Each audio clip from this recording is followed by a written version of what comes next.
What's up, everybody, and welcome to another podcast with Power. I'm Zachary Davis. That's Jordan Carlson. How you doing this week, man?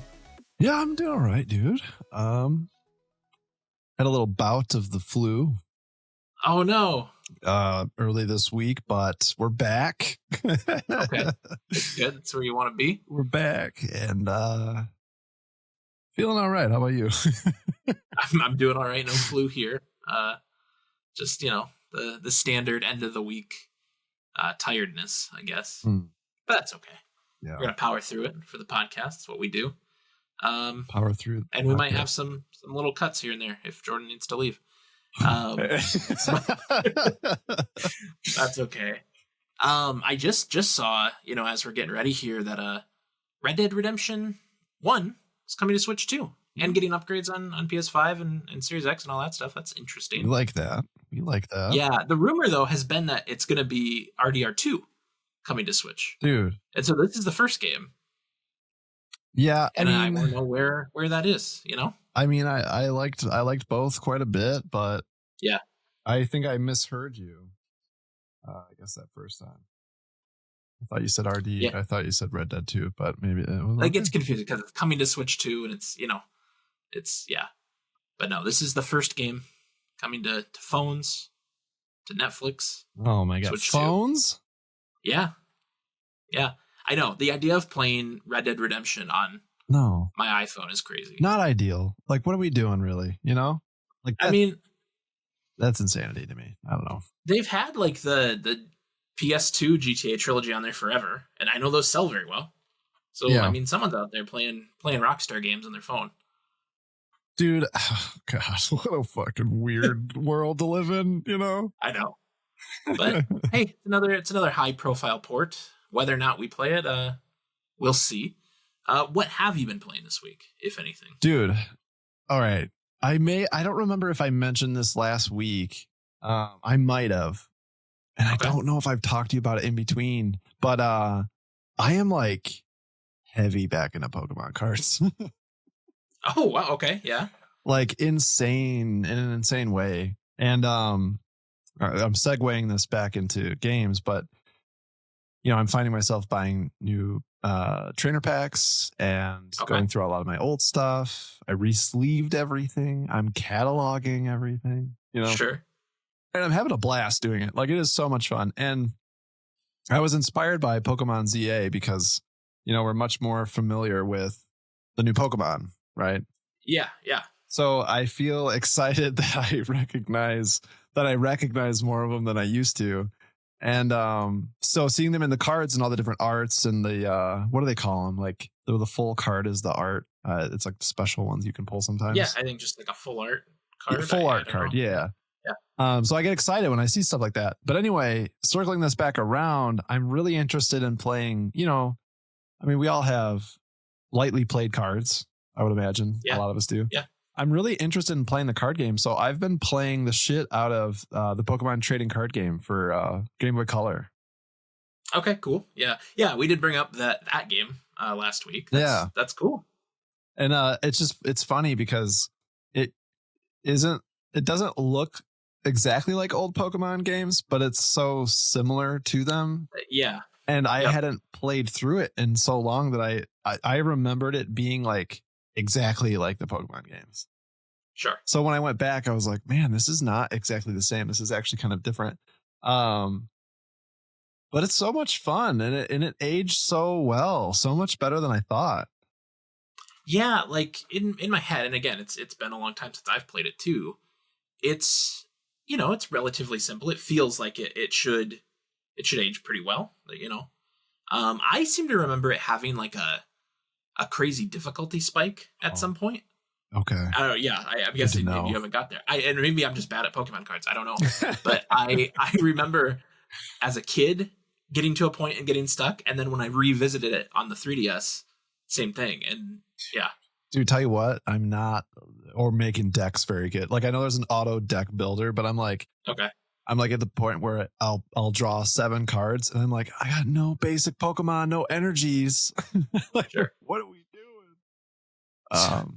But no, I'm really with my flu status earlier this week, I was really getting absolved into Game Boy Color, which I really Sure. liked. So Yeah. So as going back to the physical cards, as someone who's been out of that, what are we collecting these days? Like what's the set right now? so I got the Prismatic Evolutions Okay, I think I've seen that. trainer box, which Yeah. mind you, anybody listening, if anybody's really well versed in the cards, I'm getting back into it. So I may not be the best source, but from what I understand so far and the little research I've done, that seems to be the trainer box where there's like the highest pull rate right now. Okay. And then tomorrow we're actually getting the something fire. There's a big one releasing this week for us. It's like something flames. I don't know, a big new box. Something flames. I don't know, but that everyone's very excited because it's bringing back the whole Mega Evolutions thing. And Yeah, Phantasmal Flames. Phantasmal Flames. There we go. And when I was kind of getting back into it, when I was treading that water, I was speaking to a couple people at the card shops, and they were saying, now is a really good time to get back into it because of obviously the hype from the game, but I guess the new trainer pack, it's a little bit more focused. Another good pull rate. You'll see a lot of familiar faces in there. It's good to ride the waves of the game. So yeah, I mean, that seems to be the way to go, but there's also the Team Rocket one. I can't remember what that one's called. It's like this black box with the red R, as you would see. That one had a lot of the rocket art stuff, which I think that's my next one outside of that Phantasmal Flames one tomorrow. But I remember really liking the rocket, like the classic rocket set, and the artwork particularly in those cards. So cool, man. I mean, I didn't realize that rush would carry over even still. Sure. And like cracking those like 11 packs in that box, I was like, "Oh, good." Yeah. That's awesome. I'm glad to hear it. Yeah. I looking at them, I'm I don't know. I could see it happening. Ooh, I love it, dude. What are you doing tomorrow? You want to go? I don't know. I got yard work to do, but maybe. Right. Yeah. So it's interesting, riding the wave of Pokemon, and I'm still, very much, into and excited about ZA and ready for the DLC. I do feel like this is the first week though that I have not really played. I think I did the ranked battles to get the Mega Delphox Stone and that kind of stuff. I think it took me like 2 battles to get it. But that's kind of it. I feel like maybe I'm gonna take a little break from Pokemon. Okay. Which is okay. Yeah. I still want to go back and train up some different dudes. But I have been playing. So I've been playing Hyrule Warriors a little bit. That's right. Like a mission a night. Like, so I'm in chapter 2 of, I believe, 6. Okay. And it's crazy. So you have in Tears of the Kingdom, you have the flashbacks, right? Mm-hmm. And so those are story beats in this. So I can kind of pace like where it is based on things that I know happen there and are now I'm seeing happen in front of me here. But I feel like we're kind of flying through them. And like I said, I'm only about a third of the way through the game. Okay. And we hit a pretty big one today. And I was like, oh, okay. Oh, can you tell me what it is? Yeah. So I guess spoilers for Tears of the Kingdom and Age of Imprisonment, if you are so concerned. But it's when Ganondorf kills Queen Sonia. Ooh. When he does the fake Zelda and she tries to get her, and then they like, no, you're fake. And then he just gets her from behind. Oh. So I'm already there in the story. So I'm like, there must be a good chunk of stuff left. But yeah. Ooh. Yeah. I felt like that was one of the later memories in the original game. Yeah, well, see, now I'm curious, how far does it go? Yeah, I assume to the end. Right, but yeah. And maybe the chapters are there's shorter ones? So far I think they've both been like 3 missions each. So probably like 18 total. I'll tell you what, like, so anything that I already know from Tears, I'm open to hearing about. But if something happens that's new, don't spoil me. So, don't spoil it for me yet. I don't feel like I've got a ton of that yet. I think things maybe are headed in a way that will add some new details to that. But it's cool. I think I'm getting a lot more, it's taking the best parts of the story of Tears. It's right. It's more Ganondorf. It's more Minoru. It's, Rauru and Sonya. Like it's nice seeing these characters and kind of their version of Hyrule. It's pretty neat in that regard. Well, man, on Monday when I was laying in bed, I almost caved and got it, and I was going to surprise you and be like, I played it, but I ended up not doing that. But I'm thinking about it. I might do it. It's hard to skip a Zelda title, even though this isn't obviously one of those main title games, but I can feel it. I'm really itching for that new thing on the Switch 2 already after Pokemon. So I feel like in a few more missions, I can probably give you a better picture of how important, the story stuff is. Okay. I feel like we're starting to cook now. Oof.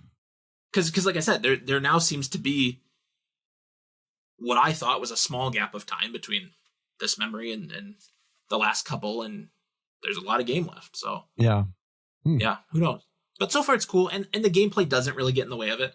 It's not my favorite compared to traditional Zelda, but it's okay.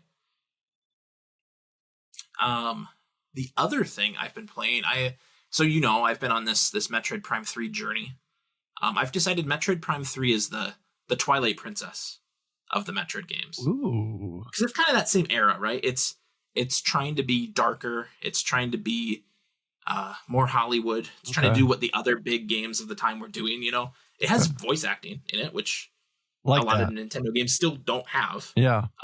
There's a lot of trying to get the Galactic Federation to help you and kind of make it a more connected world. And in some ways that's cool. In other ways it kind of takes away from the isolation that, Metroid's known for, but it's cool. I'm right at the end. I'm kind of at that point in any Metroidvania where it's like, I can go do the end, or I can just go like collect stuff I missed. And that's kind of where I'm at. So hopefully I will be done with that this coming weekend. I'm ready. Hopefully, my God.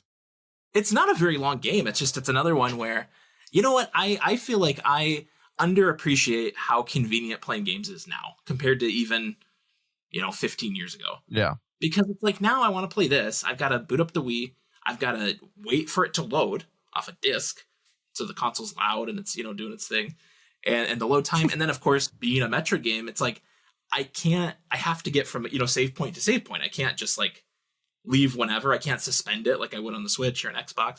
So I really do have to like plan out like, okay, do I have an hour? Like, dude, will I be able to get to a save point in the time I have? And, I hate that. I hate that so bad, man. Like, oh my gosh. That's why I need this game on Switch, even if it's just for that reason, just so I can suspend it and dip when I need to. It's stressful, man. Like, doesn't that bring you back though? Because what a luxury we have nowadays with that. I know. Because, as a kid, I don't have an agenda.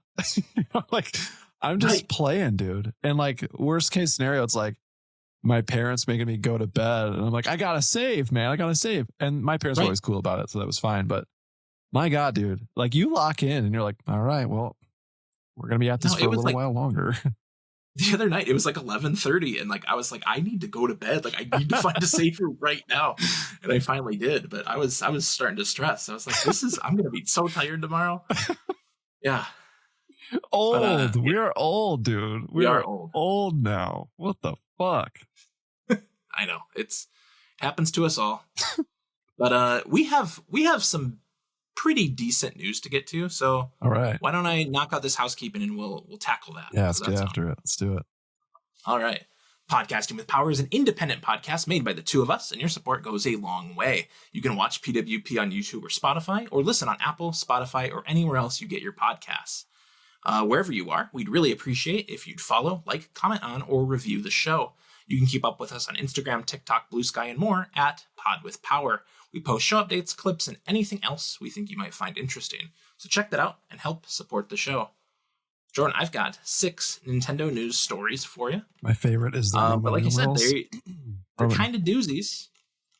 And I think we're gonna start with the big one. Big boy. Okay. Okay. So story number 1, the Super Mario Galaxy Movie Direct.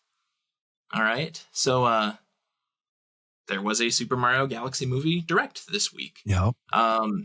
which is cool. You know, I know there's been some rumbling about a trailer. I think people were saying that the trailer was going to run with the new Wicked movie. So it's like we kind of knew something was going to happen towards the end of November. And here it is. So right off the rip, we get Miyamoto introducing. I like how involved he is in the movie. You know, he's clearly taken a step away from games. Yeah. Still a little involved here and there, but he's all in on the movie. He's all in on the theme park. Like, he's just having fun now. Yeah. These are side quests for him. Like and dream I love state, dream state involvement. Yeah. So he introduces the whole thing and, you know, throws it over to Chris Meledandri at Illumination, Chris San, which always throws me off because I think he's talking about Chris Pratt. Whenever he's like, all right, I'm going to give it to Chris San. And I'm like, what's he doing here? Like, we don't really need him, even though he's Mario. And so they got right into the trailer. Did you watch the trailer? I did watch the trailer. Okay. Yeah. So I have kind of the bullet points here. So I feel like let's just go through it and, you know, kind of talk as we go. How's that sound? Okay. That sounds good. All right. So the trailer opens up inside Bowser's castle during a storm. Bowser is painting a dead Mario. Kind of like the Scream, you know, it's kind of got that vibe to it. Yeah. Luigi pops his giant head in the window. Surprise! Bowser is still small. Bowser seems friendly with Luigi, but not so much with Mario. I kind of like that dynamic a little bit. He presents a painting he made for Princess Peach. Luigi likes it, notes the colors. Mario calls it trash, and Bowser loses his mind. So this is a fun start, I feel like. I love Charlie Day as Luigi. I know. It's and Jack Black as Bowser. I think those two, the casting of the original movie was great. It is, for the most part. And they're gonna riff. You're right. Those two, yeah, they're gonna riff hard. And like, I cannot hear Charlie. I love Horrible Bosses, so I just hear his character from Horrible Bosses, and like that guy is so funny. And this movie is gonna be hilarious with those two in that dynamic, I think, and I can't wait. Yeah, I'm excited to see what they do with that. Because we didn't get too much of the Mario Brothers together in the last movie. It seems like from the different shots we have, it seems like we're gonna get more of that. But and I don't have this noted here, but so we got that line from Mario that the painting's trash. Is that the only line from Mario in this trailer? He hardly says anything. You know, do you wonder if they kind of dialed that back because of all the flack? Maybe, but like, how do you? I don't know. You can't write out Mario, right? Like, yeah, it'd be a weird play. I would be willing to bet it's probably enough. It's not going to be quite like, you know, Keanu Reeves, John Wick level not talking. Sure, but I mean, that'd be cool. I think we'll get less dialogue from Chris Pratt. I wonder if they took that feedback to heart or not. But he's going to have to talk a decent amount, you know. But yeah. There was something about that line delivery though, where I heard it juxtaposed with the other two, and I was like, this just isn't right. And I really didn't feel that way in the original movie. I kind of, you know, put that aside and it was fine. Yeah. But yeah, hearing that after hearing the other two, I was like, oh, okay, like we're still doing this. But anyway, then we have Mario and Peach watching from the castle as shooting stars fly overhead. Not unlike the Star Festival at the beginning of Mario Galaxy. Not much there, but it does visually looks pretty cool. Mm. We cut to Peach and Toad hopping into a launch star, flying through space and skimming an aquatic planet, maybe the Drip Drop Galaxy, along the way. So this is another one. Obviously, like, Peach has a very active role in the first movie. You know, she's not a damsel in distress. She's there with Mario for a lot of it. But in this trailer, outside, I think, of that one shot with them on the balcony, we don't get a lot of Mario and Peach together. Yeah. It kind of looks like Peach and Toad are going to do their own thing. And that could be cool. And then we got Mario and Luigi riding motorcycles through the desert, showing some architecture that is clearly based on Tostarena from Odyssey. Luigi's bike has a Tostarena sticker on it as well. This one's just interesting to me because that is not a Mario Galaxy thing, right? Like that is clearly an Odyssey level, one of the cooler Mario Odyssey levels. And that's fine. I mean, the first Mario definitely blended, you know, a lot of games together for its kind of callbacks and references. Yeah. What do you think of this, though? Like, is this maybe an area we're going to spend a lot of time with? Is it just something in the background? I don't know. I think that I think we'll just kind of see that kind of stuff here and there. Like you said, I think they'll blend in stuff from Odyssey. I think that it seems very much like they're taking an approach with these that they'll make a theme, like Galaxy will be the theme. We saw a ton of that, but I think that they're going to sprinkle in stuff from across the Mario universe. And I think Sure. that's a good approach. I don't think Yeah. they should limit it to one specifically. I think they're going to continue just to kind of sprinkle that in, and I love that. So I think it'll just be Yeah. a small part. Maybe it's a location. Maybe it's not. Either way, I think it's fine. Yeah, them being on the bikes almost makes me feel like it could be like a montage of just them going, through a Yeah, number of places. But love the. but I mean, you're right. It doesn't need to be a one-to-one adaptation of Galaxy. It's not a book we're adapting here. It's just the general vibe. Yeah, and I mean, I love the attention to detail. I noticed he shifted on the motorcycle, and I was like, Okay, yeah, there we go, nice. yeah. Then we got Peach fighting a swarm of ninjas on what looks like a roulette wheel in a casino-themed cube, kind of like the cubes in like 3D World that you get sucked into and then kind of do your thing. It kind of reminded me of that. So then we get our first new character. All right. Bowser Jr. drops in. First, looks like we're used to seeing him, right? He's got his bandana and his paintbrush from Sunshine. And then he immediately transforms into a colorful form with purple skin and green hair. Looks like kind of the Mario Wonder sort of deal. It's definitely not Shadow Mario from Sunshine, from where the paintbrush, originates. He introduces himself to the Mario Brothers, says he's taking his father, and he attacks. So I think clearly the main antagonist of the movie, right? Yeah, probably. Or leading us to it. Could be a little trick. Could be a shakeup. I'm feeling like it's a trick. I don't think he's the That's my question. Like, when do you think this takes place? Is this very early in the movie? And then is Bowser with him? Like, I have to imagine it's early in the movie. I don't think Bowser's the main antagonist. I think that I think it's going to be somebody else. And I think that we're going to be led to believe that it's Bowser Jr., but I bet you it'll be something else. And man, I hope it's cool. Like, I wonder, I wonder, I don't know what it could be.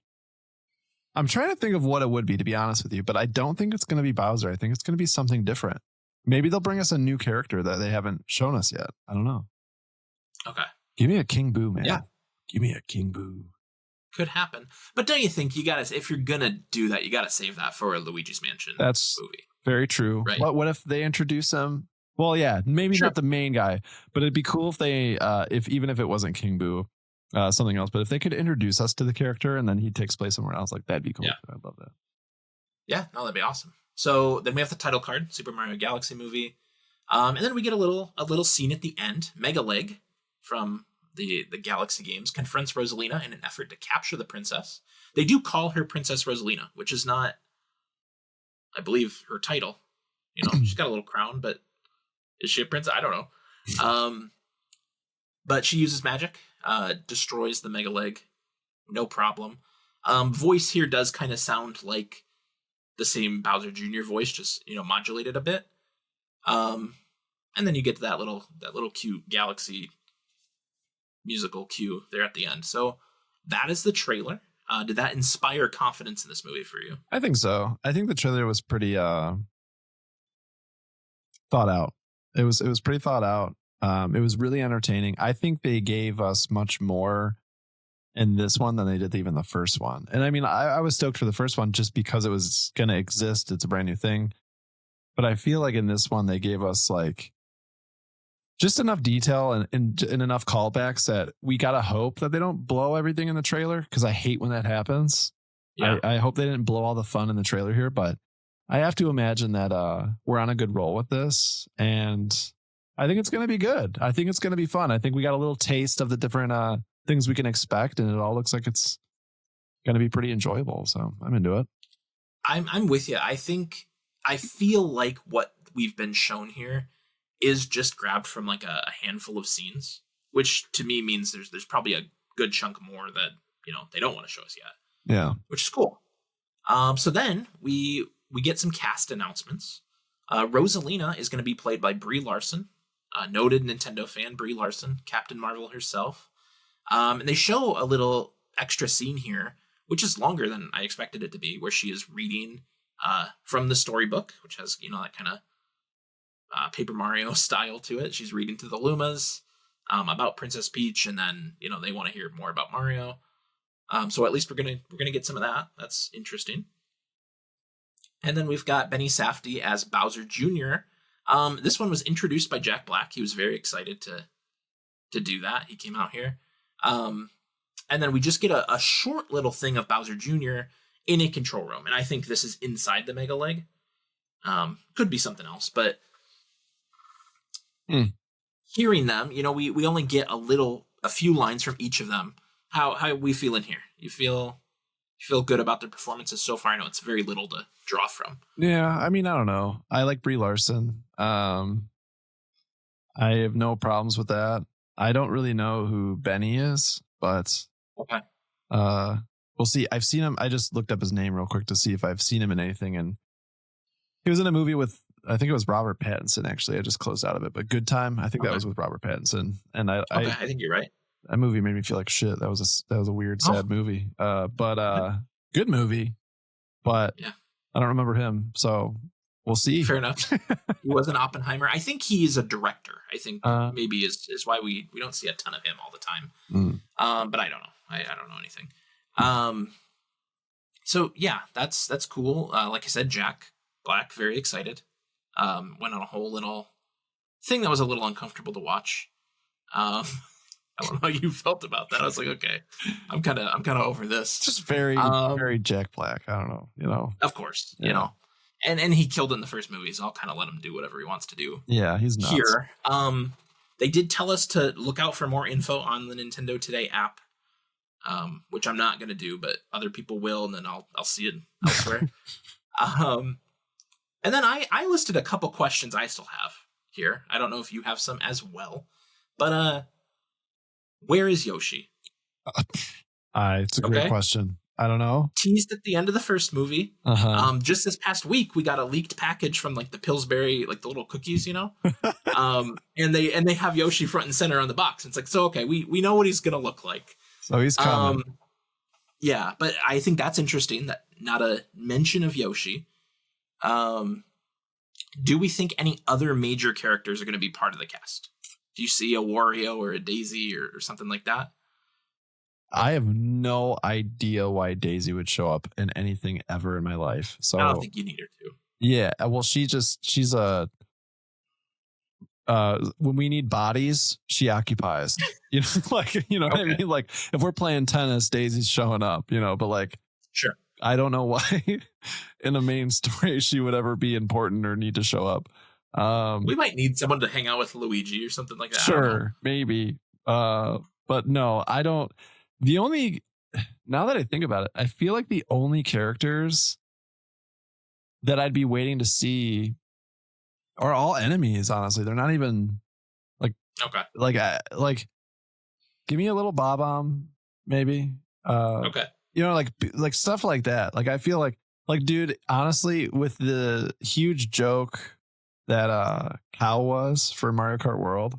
Yeah. Like give us Cow at some point. Okay. There will be a cow in this movie somewhere. I gotta love it. That'd be so funny to me. But no, outside of Yoshi, honestly, I mean, actually, you know what? You know how cool it would be get a little Flood in there. I was wondering about Flood, who character or not, however we want to classify it. You're right. Like with the paintbrush and with Bowser Jr., like is Flood gonna be in this movie? And I don't know. He's like Mario. I know. I love Flood's voice. It is wet. We do have some heavy hitters here, so you're right. I don't know how much more we need between Bowser Jr., Rosalina, and Yoshi. Like we're probably good on the new characters. Yeah. And then the last question, you've highlighted it, so that means you're dude. I don't know, what is this? So, well, you brought up Sunshine. I wrote here, will they do the Mama Peach story? Which, of course, in Sunshine, Bowser Jr.'s claim is that Peach is his mama. Oh. Are we doing that this time? Whoa. Because that's kind of weird. I think they gotta skip it, right? That's strange.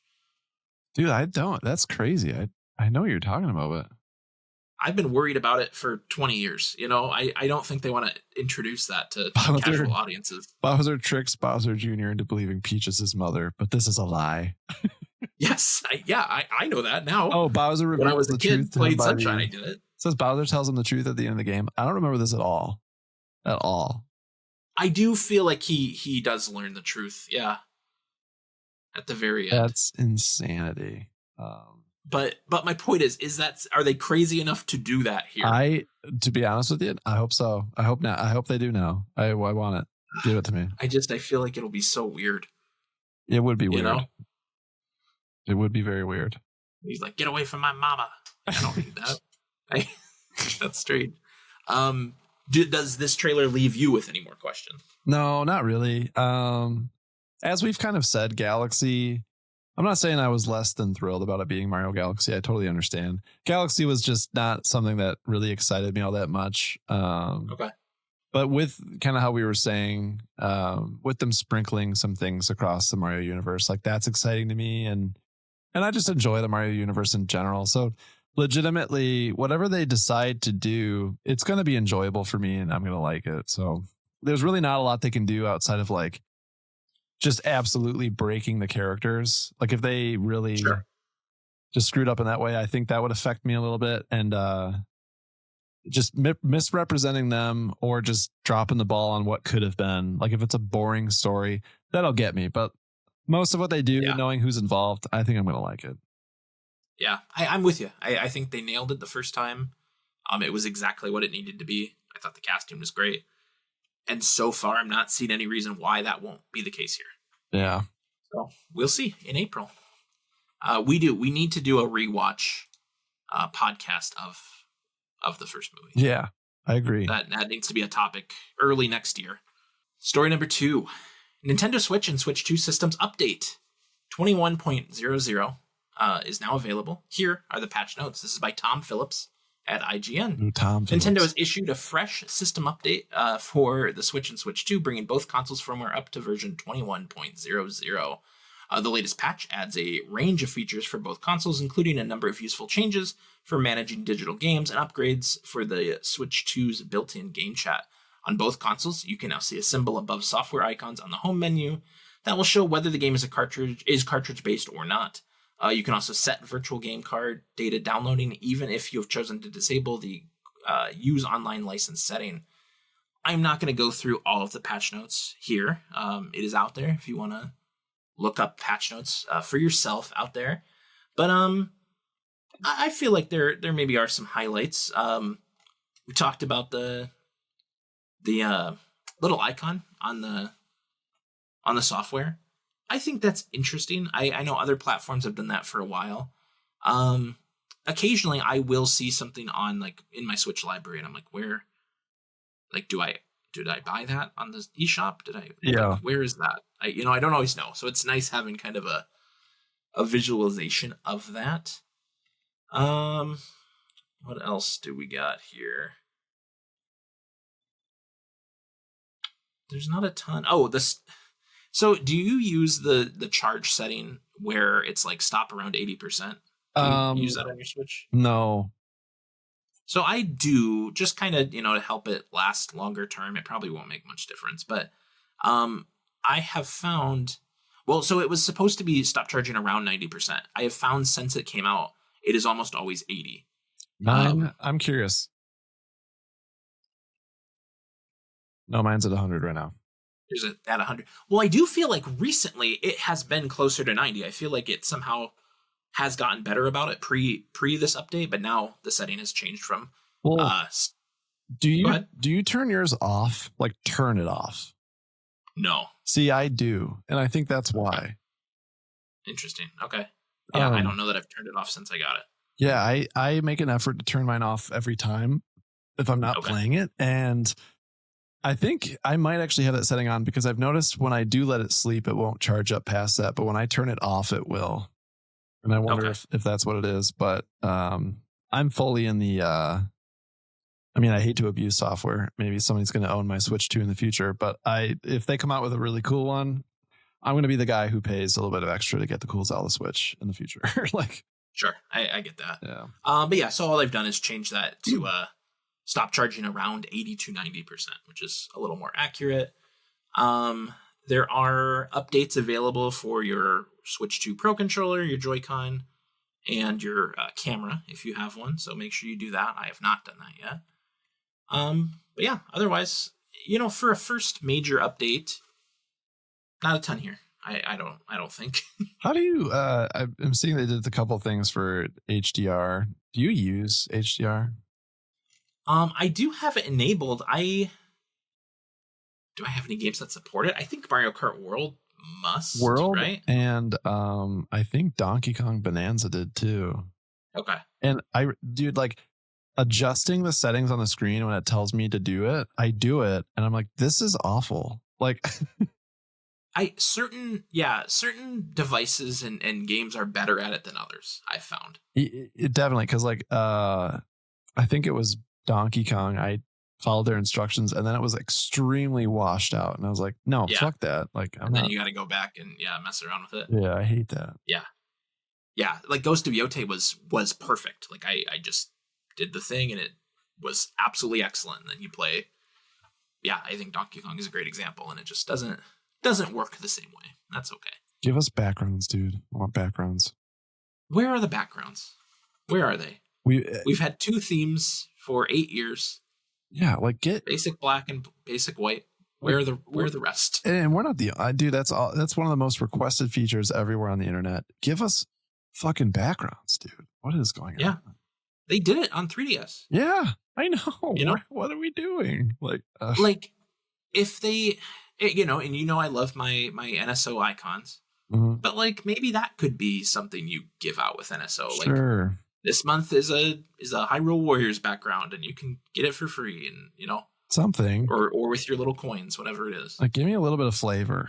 I want my own little flavor on here. You gave me a black console. Give me some flavor on this thing. No flavor. That's the other thing. Isn't it crazy that there are no other colorways for Joy-Con or the Pro Controller yet? Dude, I'm looking at the third-party stuff. I saw a couple of people I like on YouTube. It looks like a fucking bitch to do, but I am wagering it. Like, I'm about to do it. Okay.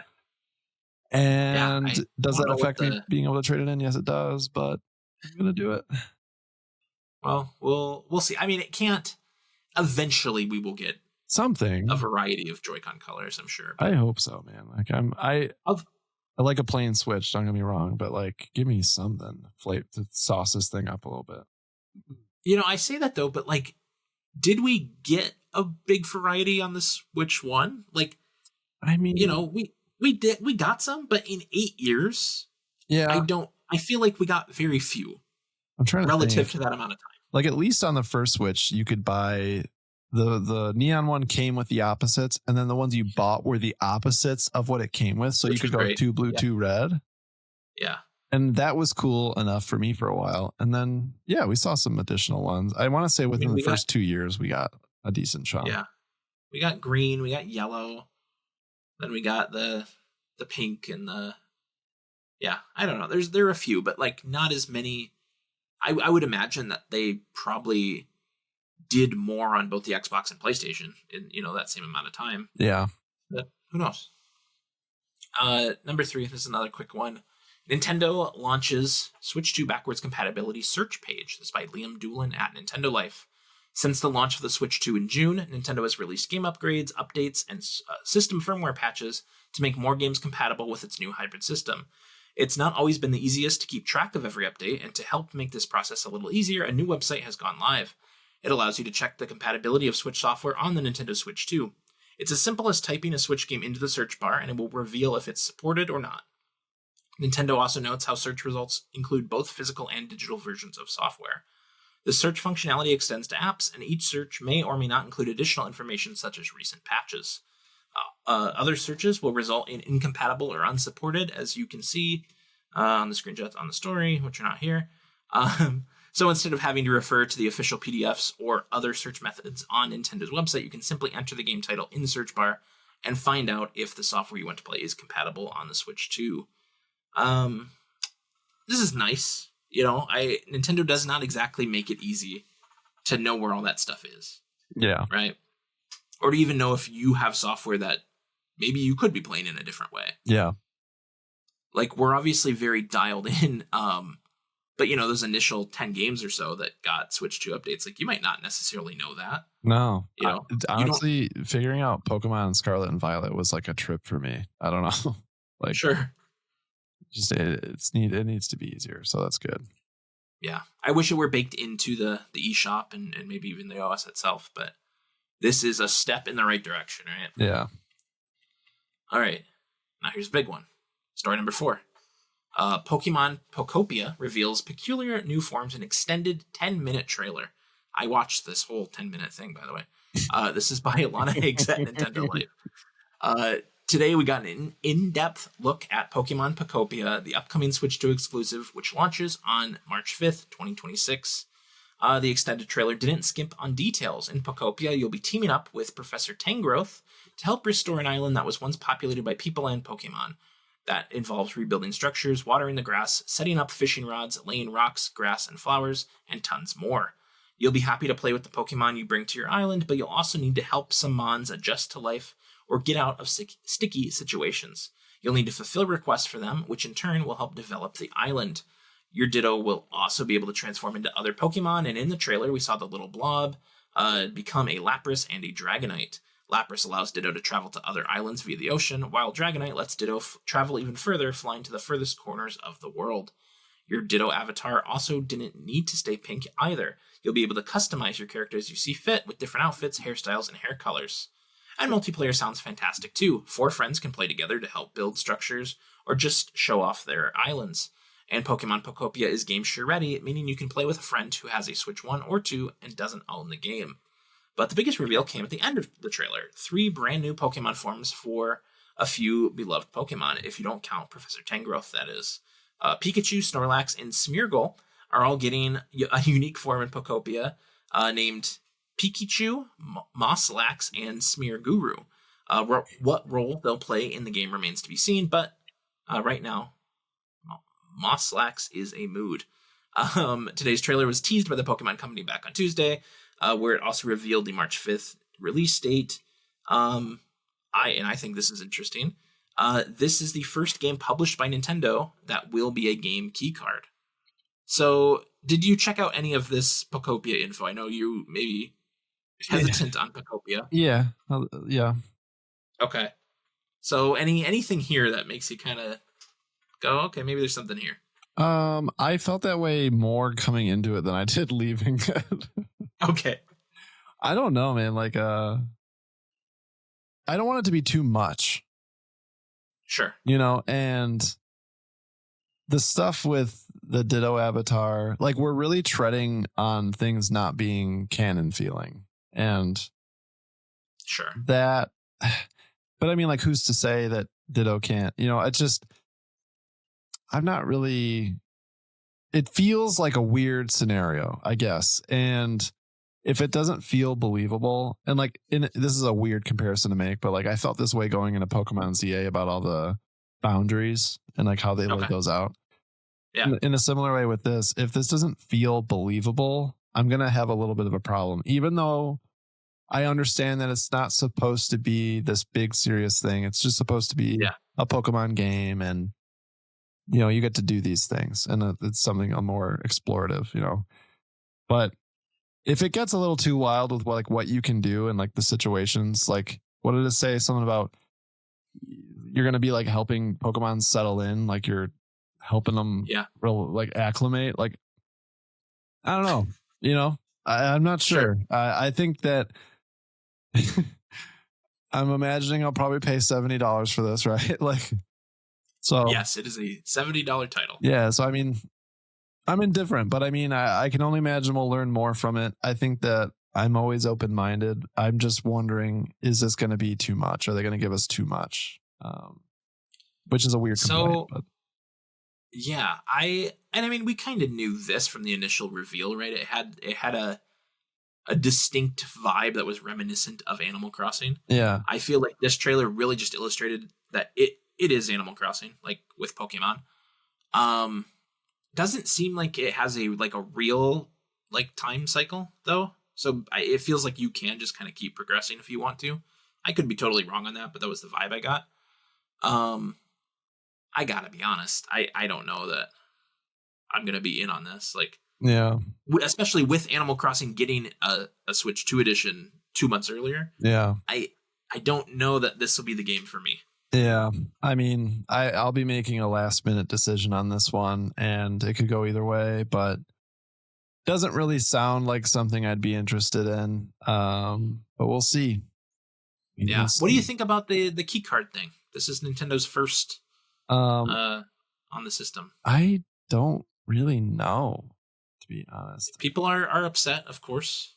The more I think about it, the more I feel like it's a good thing. And I know that's an unpopular opinion. Yeah. But I mean, like I have Yakuza 0 in my Switch right now from the library. Okay. If that game weren't on a game key card, I couldn't check it out from the library. I would have to buy it if I wanted to play it, right? Yeah. Like, so it kind of limits your ability to try games like that. You can still lend games with the virtual keycard system. So like I could lend you a Switch game if I wanted to, but that would still require one of us to buy it. What is it about this game that they were like, we're going to do that? You know, like I don't really know. I don't know, because I can't imagine it's super resource intensive. Like it's not. It can't be a storage thing, right? No, I mean, maybe there's more we don't know. I mean, there's a lot going on here. I don't know. Like I feel like the art style is simpler than Legends ZA, right? Which is all the data is on that key card or the game card for both Switch 1 and 2. So I don't know. It's a weird one. That's weird. That is weird. We'll see. Because I'll be real with you. I almost bought Hyrule Warriors physical because I mean it's a 45 gigabyte game, whatever it is, which on other platforms isn't huge, but on Switch it is. That's a big chunk of space. Yeah. And so I almost bought the physical copy of that so that I wouldn't have to keep that on my system. I ended up going digital, but okay, it was definitely a consideration, you know? Yeah. Story number 5. This will be fun. Nintendo announces holiday offers for Black Friday and Cyber Monday 2025. This is from Nintendo themselves. Offers include savings on The Legend of Zelda Echoes of Wisdom and Donkey Kong Country Returns HD, Select Amiibo, Samsung Micro SD Express cards, and more this holiday season. Looking for fun ways to enjoy time with family and friends this holiday? Nintendo is offering new promotions, game discounts, and in-store events to help make holiday gatherings more memorable. Cruise past complicated gift giving this season and instead deliver fun for the whole family with the Nintendo Switch 2 and Nintendo Switch systems and games. Plus, visit the official Nintendo San Francisco and Nintendo New York stores for holiday fun starting mid-November and enjoy festive decor, gift with purchase offers, and an all-new exclusive winter collection. The new line of merchandise includes cozy attire, accessories, and more that have a distinct Nintendo feel with Nintendo characters and designs. Okay, so here's some of their offers. They've got your standard Nintendo Switch and Switch 2 bundles. Nothing crazy there. Yeah. They go through some of the games available this holiday. Visit My Nintendo Store and Nintendo eShop on Nintendo Switch 2 or Nintendo Switch November 20th through December 3rd for the Cyber Deals sale, featuring holiday offers on select games. You can expect a lot of third parties there, I imagine, is generally, when it comes to Nintendo sales, that's kind of makes up the bulk of it. Yeah. But they do usually, when they have like physical retailer sales, they usually do match them on the eShop. So let's get into some of those games. Beginning November 23rd, select retailers, including both official Nintendo US stores, will offer deals on physical versions of Nintendo Switch games. This is the $40 batch. I'll give it to you that way because they make it kind of confusing. Okay. Princess Peach Showtime, The Legend of Zelda Echoes of Wisdom, Donkey Kong Country Returns HD, Luigi's Mansion 3, and Kirby's Return to Dreamland Deluxe. So those are all $40. And then for $30, you've got Super Mario Odyssey, Nintendo Switch Sports, Paper Mario The Thousand Year Door, and Splatoon 3. They talk about some of those games having updates for Switch 2. Select Amiibo, including the Legend of Zelda series Sage's Amiibo figures of Tulin, Yonobo, Riju, and Sidon, Street Fighter 6 Amiibo figures of Jamie, Kimberly, and Luke, and the Street Fighter 6 Amiibo card starter set will be $10 off their MSRP at select retailers. That's kind of it, unless you were going to go to a physical Nintendo store. They're also doing some events at Best Buy on November 15th and December 13th. You can go to a Best Buy and play Mario Kart World, Donkey Kong Bonanza, and more. And then on December 6th, local GameStop locations will host demos of Mario Kart World, Donkey Kong Bonanza, Kirby Air Riders, Metroid Prime 4 Beyond, and more. So that's pretty cool. So, okay. So Black Friday is coming up. Black Friday, obviously, it means a lot to us. Yes. I was born on a Black Friday. Do you know that? What? No. Yes. Yeah. So my birthday is right around Thanksgiving, and I was born on a Black Friday. Oh my God. You were a Black Friday special. I was. Yeah. Yeah. That's why I'm all broken. But yeah. So Nintendo, of course, not always well known for their sales and deals. But there are some decent games here, I feel like. Yeah. I mean, $1,000 in your door for $30 if you don't have it. I mean, that's great. I think everything that has that free Nintendo 2 or Nintendo Switch 2 upgrade, that's a solid deal right there. I like that. Yeah. Like to see that. Yeah, I can definitely recommend Echoes of Wisdom and Mario Odyssey. I love those games. So 100%. So I mean, that's awesome, especially, headed into the holiday. For those folks. So I like that. It is cool that they're doing it. They don't usually do stuff like that. I do kind of wish that there were a bit more, but at the same time, what more is there? You know what I mean? Like there's not a ton. So I was hoping Xenoblade Chronicles X, which got a Switch remake this year, similar to Donkey Kong Country Returns. Yeah, I mean, for me, that's kind of it. Do any of these games jump out at you? Are you going to pull the trigger on any of these? I think I own all of these. That's kind of where I'm at. I don't want Princess Peach Showtime. No. I didn't like that game. And Kirby's Return to Dreamland, I've never played, so that could be. That's the only one I don't own. Okay. And that would be the only one. Yeah. I actually, you know what? Return to Dreamland, and yeah, like same mode as you. I'm not interested in Princess Peach Showtime. So yeah. Do you have Switch Sports? I don't have that one either. Oh yeah, I guess I don't have that one either, but I don't know if I want it, but it's there. $30. I might. I can see it happen. Yeah. I'm more curious to see what third parties and indies go on sale during the cyber deals. That's kind of where I'll be looking. But yeah, so there will be some deals out there if you were looking for Nintendo products. I'm just gonna spitball a topic with you while we're on the air that I thought of the other day. Okay. That we should do a Nintendo gift guide episode. Ooh, in the next couple of weeks before the holidays. I like that. Just kind of bring our recommendations for what you should buy the Nintendo fan in your life. That is a great idea. Whether they're games, accessories, collectibles, whatever it is, right? That's a great idea. Honestly, I like that idea a lot because people ask me that in real life. Exactly. Stop, dude. Like, yeah. I'm the guy at work that people come to for this. Right. So let's make a video. I'll clip it. Boom. Exactly. So yeah, if that sounds like a good idea, let us know in the comments. We'll probably do it anyway. But story number 6. This is the fun one. All right. Okay. New Legend of Zelda Lego set releasing 2026. This is by Darren Bonthus at GameSpot. Lego has officially revealed its next Legend of Zelda set, and it will be out in 2026. While the brief teaser doesn't reveal which era or video game this new kit is inspired by, the video does suggest that we could be getting a new Ocarina of Time set. It's probably Ganondorf looming over the minifigure of Link. The little hero in green was included with the Deku Tree set released last year, and several audio cues hint strongly at this being a Lego version of the iconic Legend of Zelda villain. Other than that, Lego is remaining quiet on the pricing of the set and exact release date and what's inside it. Fortunately, you can grab Lego's first Legend of Zelda kit, the Great Deku Tree, if you want to bring some Hyrule magic to your shelf. And little editorial for me, for $300.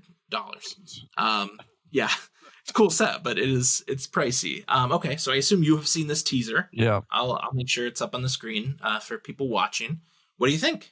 I'm interested. I am into the Lego thing now. I don't know. Yeah. Maybe I'm just going through a midlife crisis or something, but the Legos are cool. The Game Boy is sweet. Still haven't built it. I'm actually waiting. Okay. I'm still waiting because I want to make it a functional one. So I'm waiting for Natalie the nerd to put out that PCB. Sure. But okay.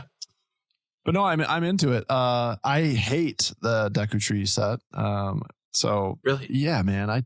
The art style of it, I'm not into it. Like Okay. I'm very so this leads me to be very interested in this, because if it's a little bit more, stylized to the Ocarina of Time, Twilight Prince, I don't really care where they go with it.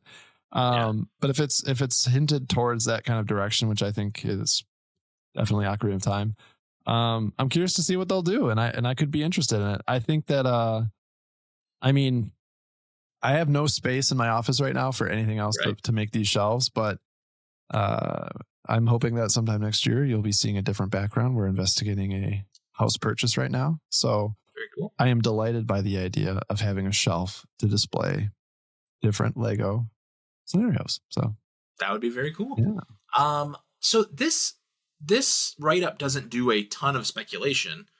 But I think it's pretty clear what this scene is, right? It's the very end of Ocarina of Time. yeah, yep, and And it's it's probably not giant Ganondorf, beast it's cannon, and like the it's camera angle Ganon, yeah. looking down like that. Yep. Yeah, And with Zelda in the background watching through the fire, and uh, it is that the final battle. And so I think that's interesting. are they gonna give the like, what's the Lego scene gonna be though? Like that, you know what I mean? Like, is it just the top of Hyrule Castle, or is it like You're right. They probably do have to jazz it up a little bit. I they don't gotta do know. something? There's like there's some rubble and some fire. Right. Yeah. Maybe they'll give us a megaton hammer. That'd be cool. Ooh, oh my god, how funny! Oh my god, yeah, I'm into that. Yeah. Good. That'd be cool. But yeah, we'll keep an eye out on that. I'm sure once more gets revealed, we will talk about it here. Let's do a little out this week. On November 17th, you've got Indica on the Switch 1, Forest Strike also on the Switch 1. And then on November 18th, we have SpongeBob SquarePants Titans of the Tide for Switch 2. We have Morsels on the Switch 1, Squirrel with a Gun on the Switch 2, Desert Race Adventures on the Switch 1.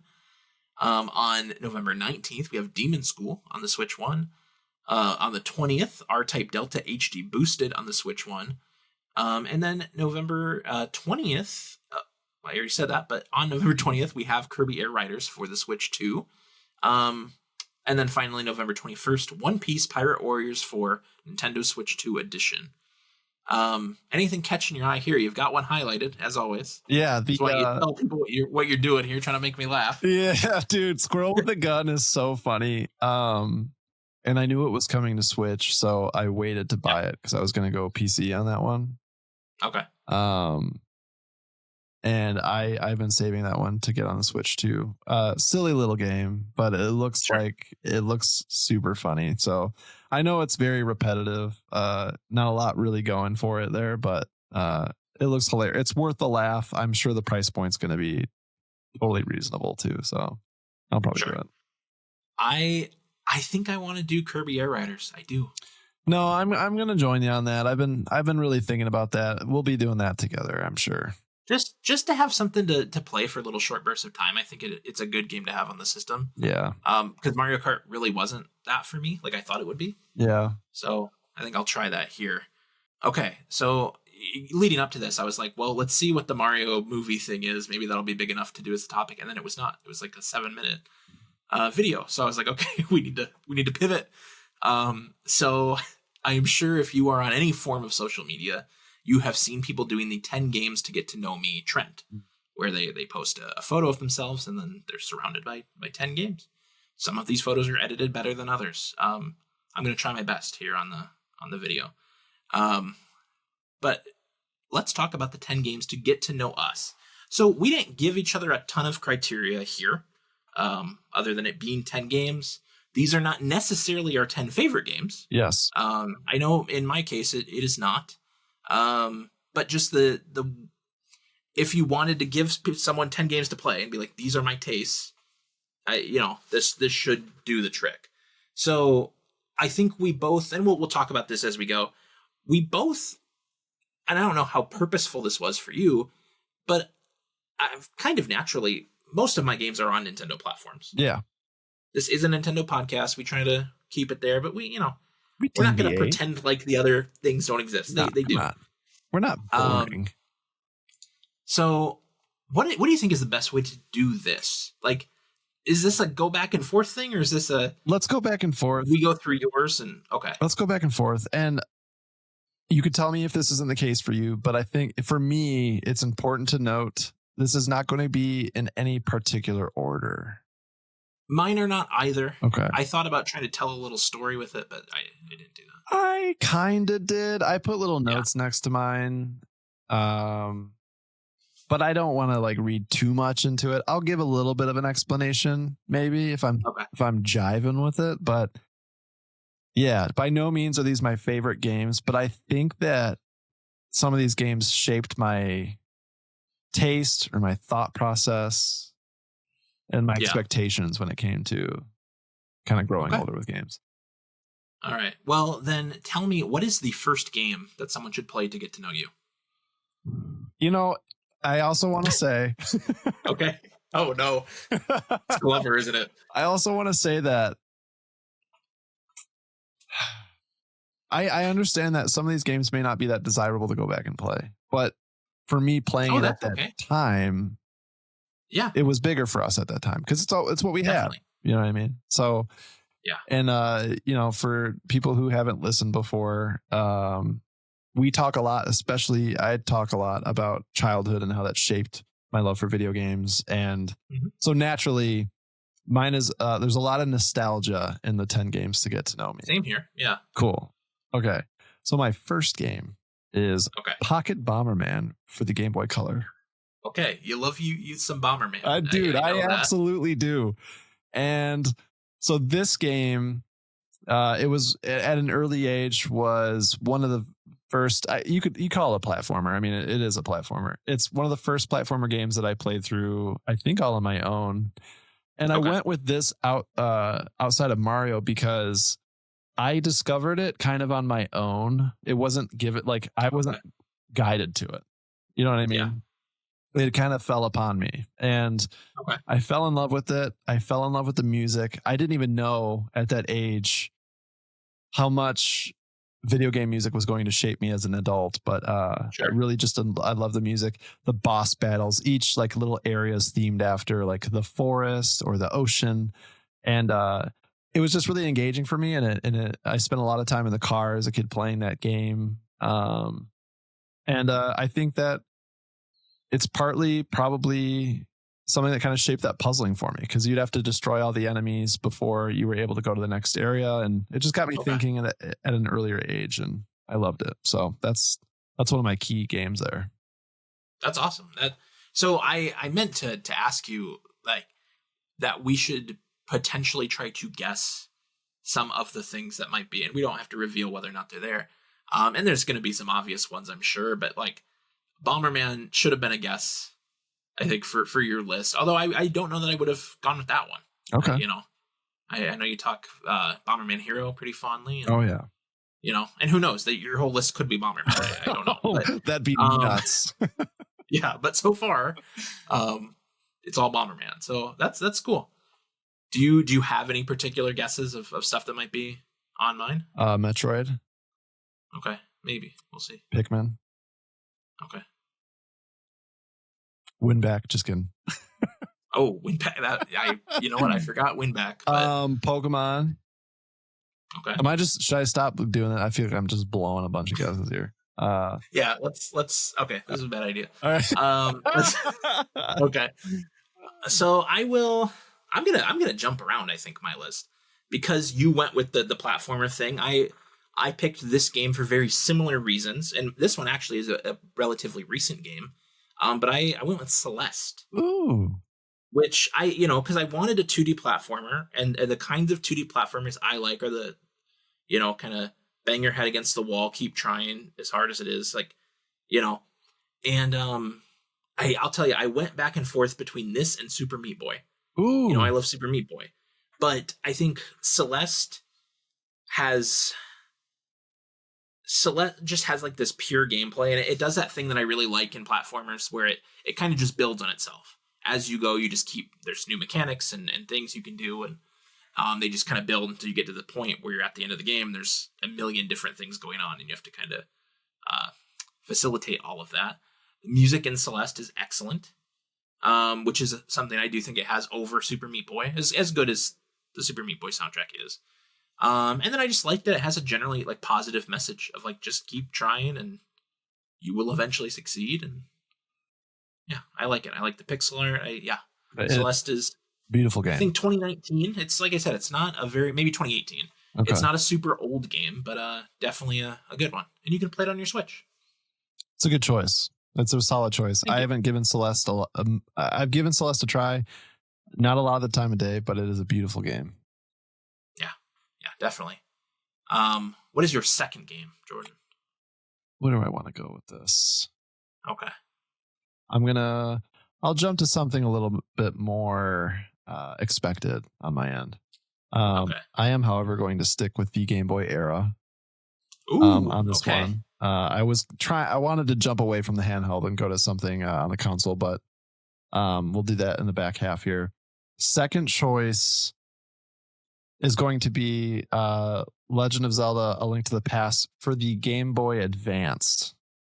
Wow. Okay. Yes. I was not aware, I guess, that you had a history with this version of this game. I did. And Okay. so to be truthful, this is a little fun fact. This is actually the first place that I beat that game on my own.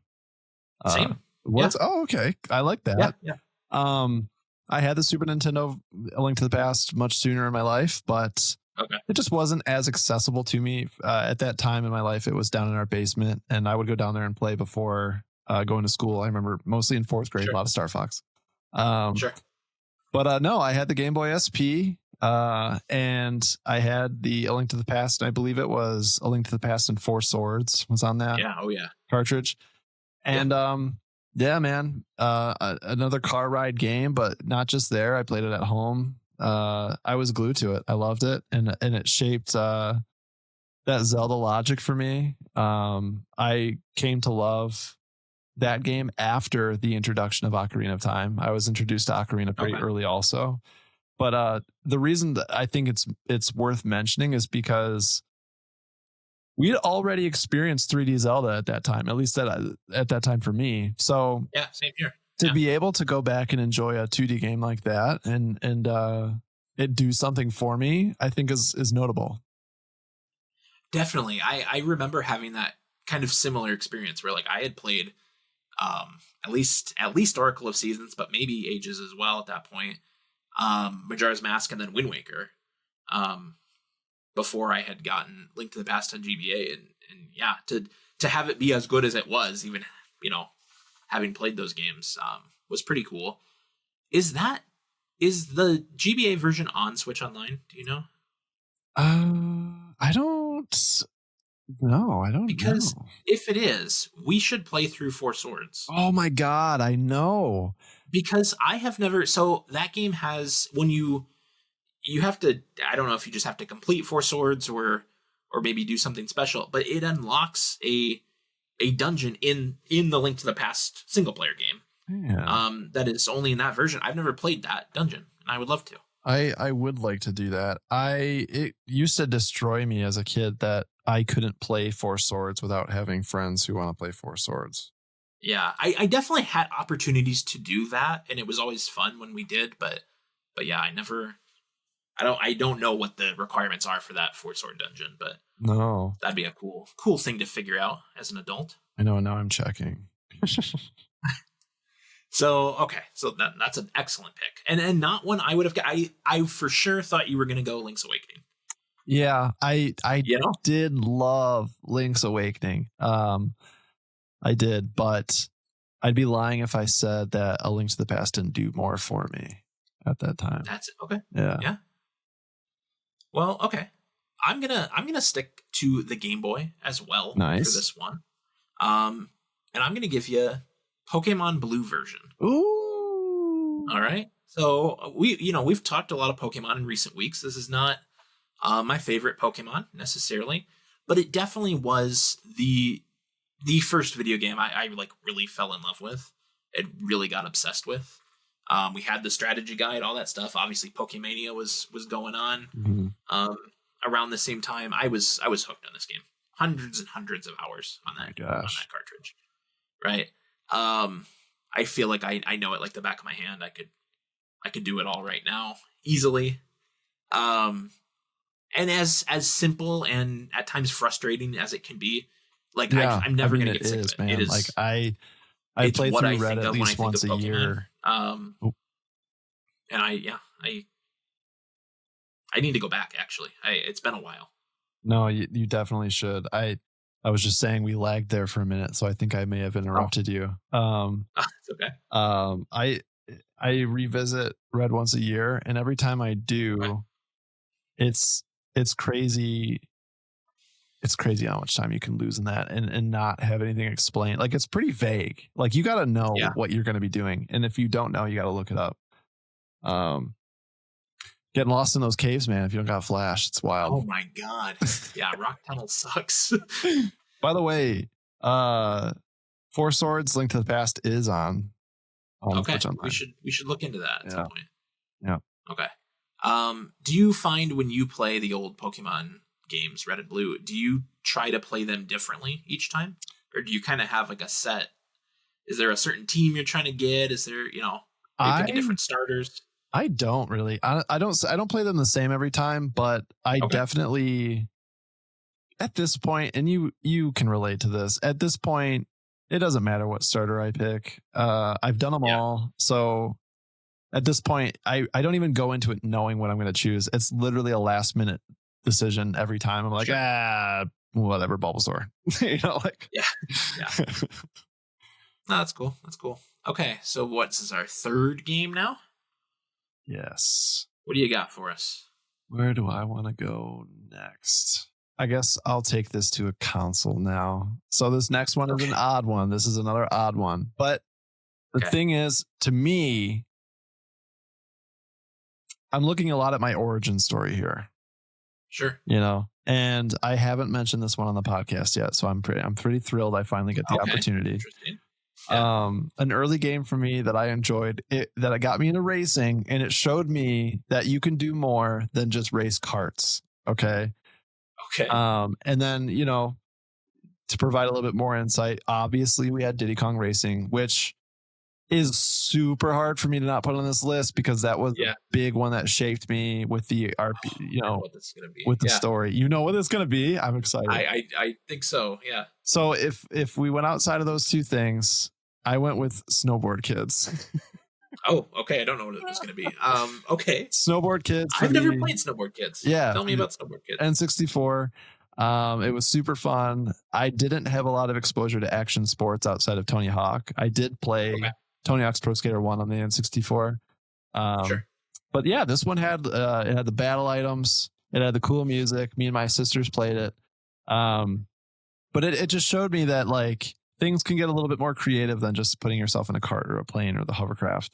And it was just a little bit more dynamic. And as a kid, I was really into action sports, really into skateboarding. Thought snowboarding was so cool. So to see it and to be like a playful character on the N64, I just thought was so much fun. So had to make the list. That's awesome. Like I said, I have no experience with that game. On my list of games that did not make it onto the list, I have SSX Tricky, which I was obsessed with on the GameCube. So that's a good choice. That is a good choice. I like some good snowboarding. Mm-hmm. Okay. So let's do. I'm gonna get one of my kind of off the wall ones, which will make sense I think when you hear it, but on paper it looks strange. I put the Beatles Rock Band on my list. Okay. I originally had Rock Band 2. And because I love a rhythm game. I like playing them with people, and I think Rock Band is kind of the height of that. Being able to get all your buddies together and do that. But then the more I was thinking about it, I'm like, it's gotta be the Beatles. I'm a huge Beatles fan.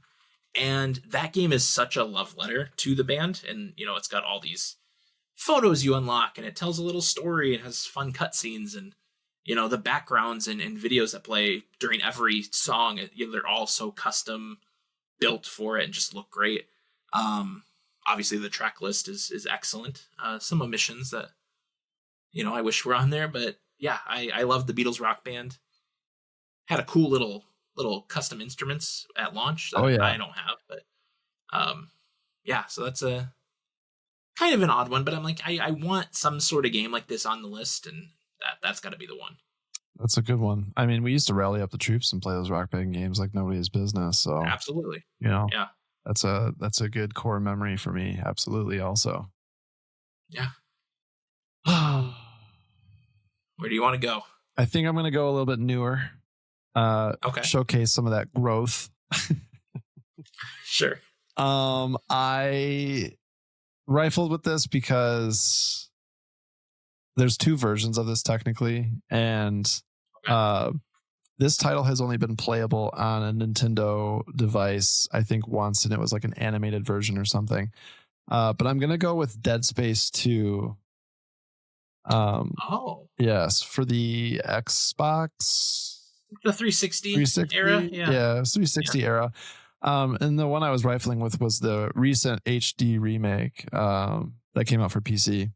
Okay. I'm a huge fan of the Dead Space franchise. Those games are so creepy, man. Like I love scary horror survival uh run and gun type games. And I guess you wouldn't say that's a run and gun actually, but it's that horror game, very creative, very good story if you play through all the games. Okay.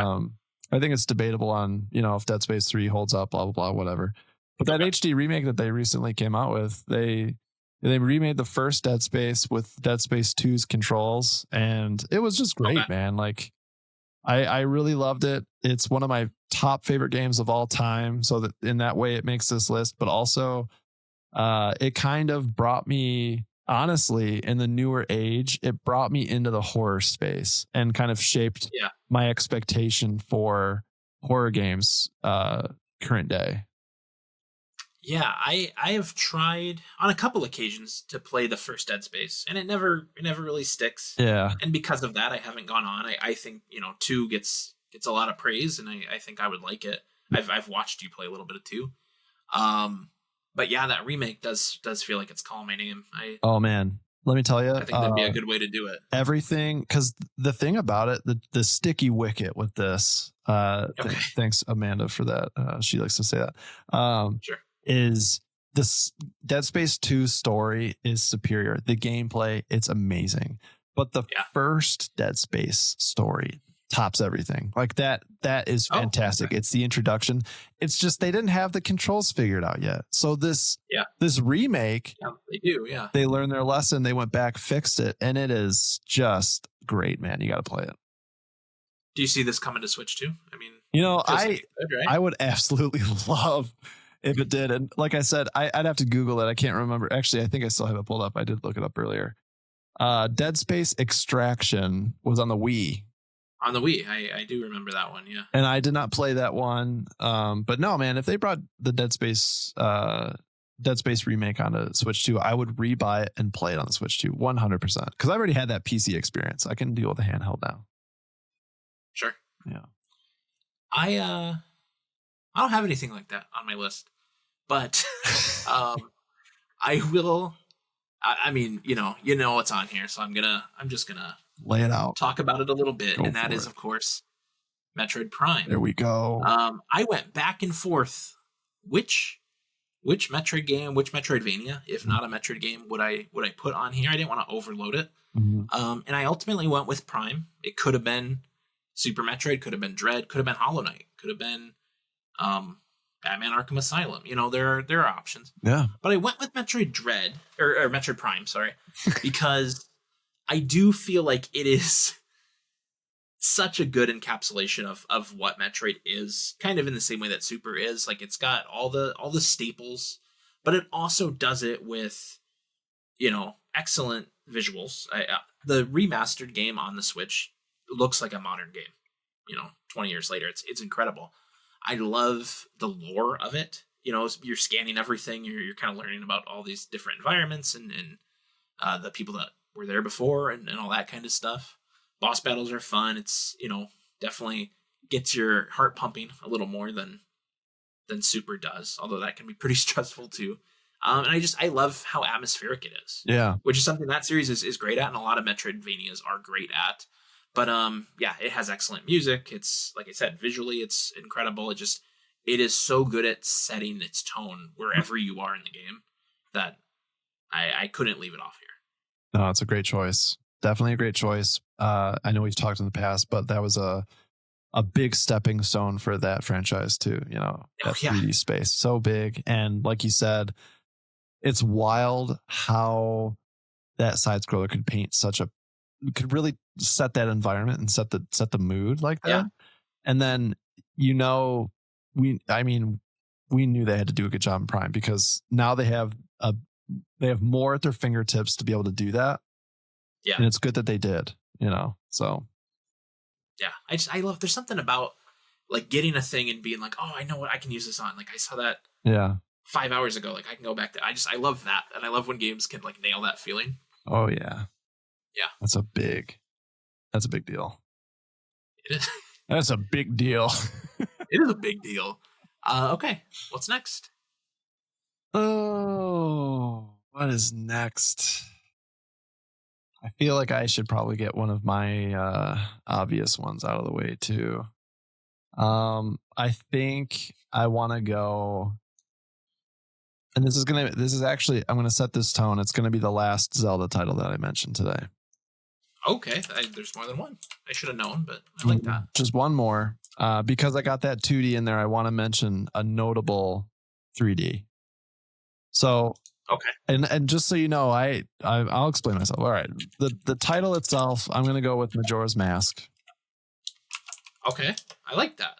That's interesting. And the reason I went with Majora's Mask over something like Ocarina, which was a big staple for me, and then even more so above something like Wind Waker or Twilight Princess, which arguably I spent more time in because I've replayed those games probably more than Majora's Mask. But Majora's Mask taught me a lot of lessons at an early age. The Zelda formula has been very repetitive. I think we all know that as fans. They didn't really introduce a lot of new things until honestly pretty recently, or at least up until 2010, I'd say probably. But Majora's Mask gave us that 3-day time cycle, and it gave us repercussions for things. And then, like we were saying when we opened up the podcast, it introduced a whole new layer of save problems. Okay. You know, so like as a kid, I'm learning about time management. Yeah. I'm learning about time management. I'm learning about repetition and remembering. Dude, Stone Tower Temple, playing that song to clone yourself to get up there. Yeah. I had to write that down as a kid. I had little check boxes. It was like It's regular confusing. Link, Yeah. Zora, Goron, Deku Link, and trying to remember what order I was going in so I didn't screw myself up. Right. Like that game took so much thought as a kid, and I really feel like I learned a lot about the repercussions of things in games in a different way than just I got to beat this guy. You know what I mean? It's not like I got to beat them to get to the next level. There was a lot more strategy involved there, and for that reason, on top of the already existing Zelda formula, I had to choose Majora's Mask. Oh, that's great. I think Majora's Mask does a great job at feeling incredibly deep. Yeah. Like, it feels like there's so much there. These characters have lives that they're leading, and you're just kind of dropped in the middle of it, and you get to figure out what they're all about. Stalking the shit out of everybody in Clocktown. That one is, I don't know if we've talked about this on the podcast, but like that thing you do as a kid where like you're like, I live here. Like you find like in a game, like you find like this is my spot. And like Majora's Mask was the best at that because these people have routines and are leading their lives, and you're kind of like, yeah, I'm gonna go see this person at this time and do this. And yeah. And dude, the frustration, not only with that save cycle, but like, was it the couples mask? Yeah, the couples mask. Jeez, dude, that's stressful. If you fuck that up, it is devastating. Like it is shut the game off for the night, go to sleep, devastating. Because of how much you have to do in time to get right. And I think for that reason alone, it makes it so incredibly unique over so many of the different 3D entries, even up to recently. Like I said, that game contends in a lot of different ways that I don't think it gets a lot of praise for. So it's a great. No, that's a great pick. I was surprised when what I thought was going to be the only Zelda on your list was Link to the Past. Great game. But Majora's Mask, that makes sense to me. That feels right. And so does Link to the Past. I didn't consider it. Oh, yeah. Okay. Where do I go? All right. I'm going to give you an N64 game as well. And that game's going to be Banjo-Kazooie. Oh, hell yeah. Okay. So I love 2D platformers. I really love 3D platformers when they're done well. And there aren't a ton of them, but there are definitely some.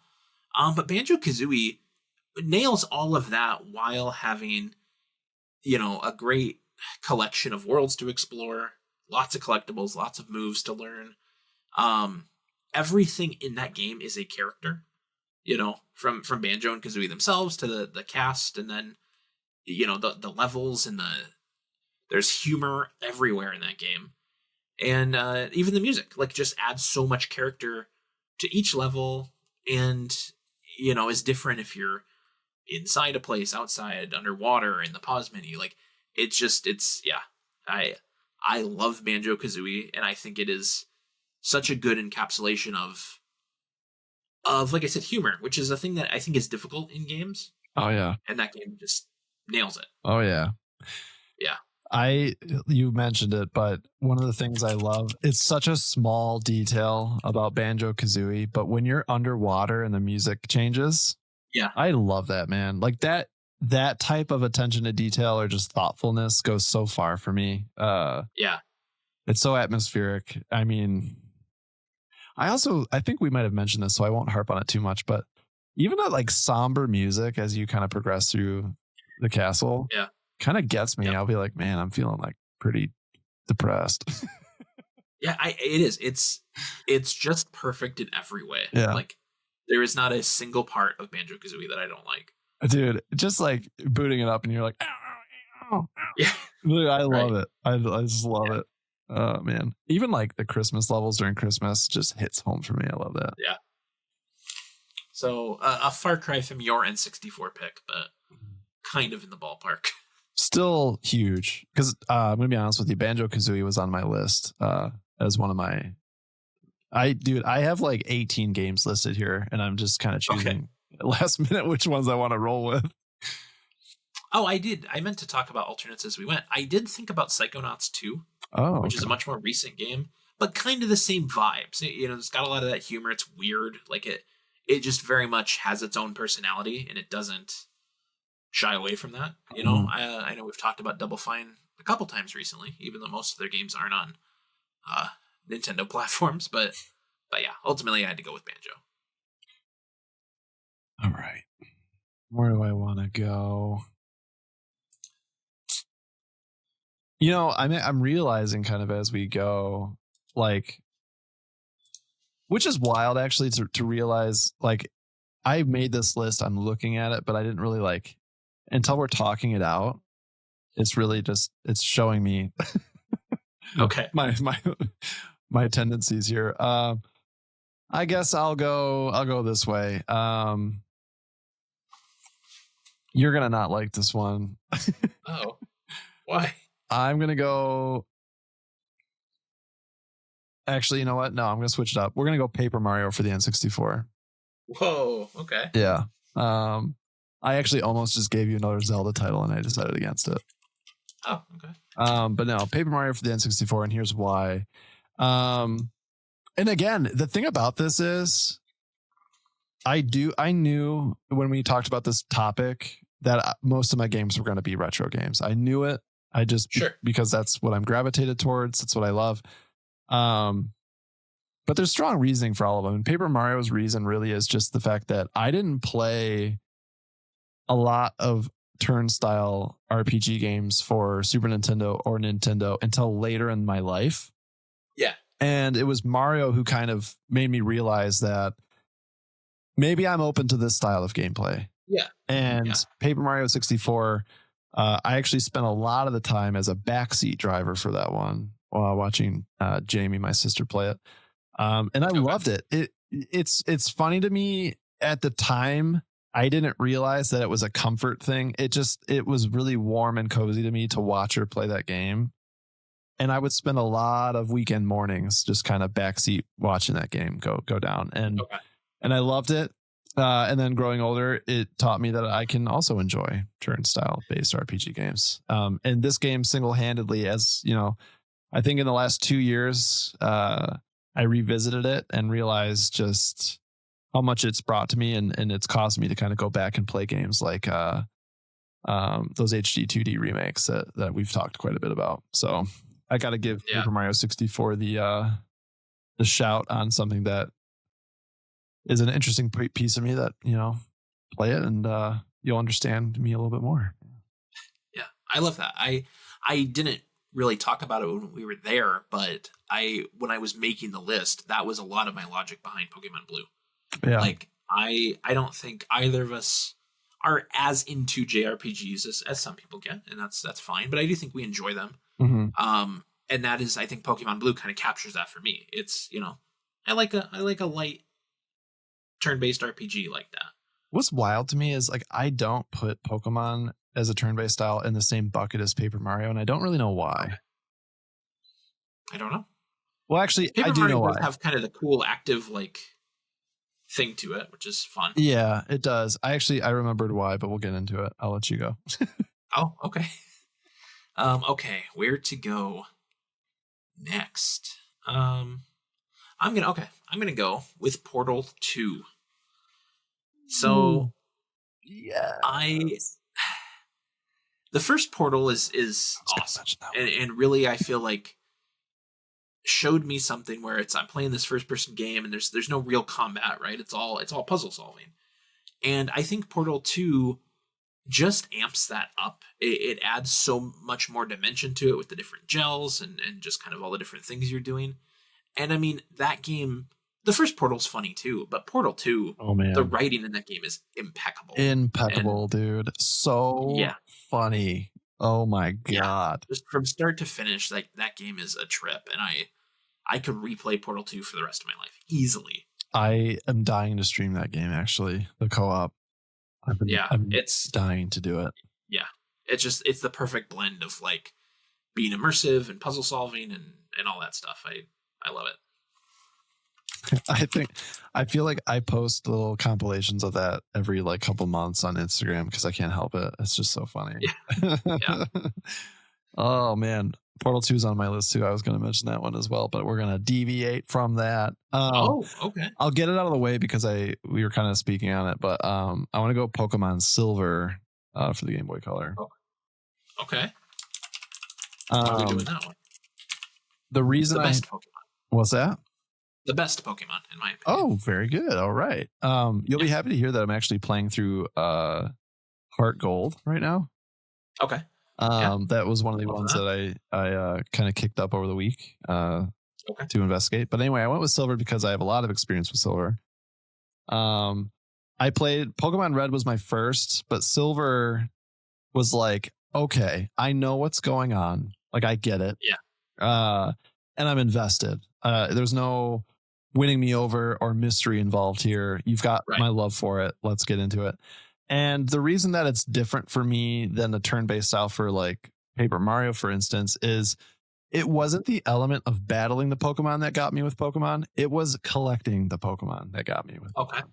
And that sense of accomplishment and adrenaline when you get to evolve them and like grow them and you see them get stronger. I think Pokemon taught me in games, it showed the fruits of my labor. It rewarded me for the things that I'm doing and you know, for using whichever one I decided to, you know, put in my parties. Like it made me be strategic about my choices, and then it rewarded me for my choices. And I think that went a long way. Yeah, I love that. Like I just said, Silver is my favorite, and Soul Silver as well. It evolves the Pokemon formula in all of the right ways. I feel like, just giving you a lot more variety as you go. Yeah, and getting to go back to Kanto that first time is, oh my God, incredible! It was an incredible feeling the first time I realized that's what we were doing. Fucking cool, man. Yeah. No, that one's excellent. Definitely the first time I remember being like extremely hyped for a game, like just waiting for that to come out. Oh man, I'm glad I didn't have to. I wasn't like in the channels of that community yet. So like when it came out, I was like, it's out. Like Yeah, it just fell on my lap, and I'm glad that it was that way. yeah, that's a great pick. Speaking of pick, I'm gonna go with Pikmin 2. All right. So Pikmin 2, it's funny when we do this Nintendo podcast, right? And like, if you asked me like, what is the most Nintendo game? I think it might be a Pikmin, right? Okay. Like Pikmin just is so quirky, but also has such a solid gameplay loop that it just builds on as you go. And I do. I legitimately think it's one of Miyamoto's best games. And Pikmin 2 is just incredible with the way it basically has all of the surface world stuff that the first game has, takes out the time limit that makes it harder for people to kind of get into it for the first time, and then adds all of these underground dungeons basically to go through, some of which have a high degree of difficulty to them. There's 2 new Pikmin types. It's so satisfying to finally build up your little Pikmin army like the way you want to, and just you're like, I can finally get that globe. Like I got enough for that. I got the purple guys; they can carry it, no problem. And to just watch them all do their little tasks, and like that's my favorite when I've got like a bunch of different things going on. Yeah, Pikmin 2 is, when it comes to like resource management and things like that. I mean, I know there's games that go a lot deeper than Pikmin, but for me, that's like the right level of like chill, but also stress. Like that. That's a good. Yeah. That's actually a pretty good sell for Pikmin, I think. Yeah.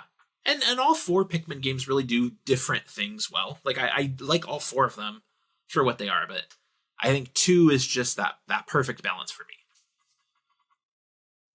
Nice. All right. Where are we going? I know. I'm thinking. I think.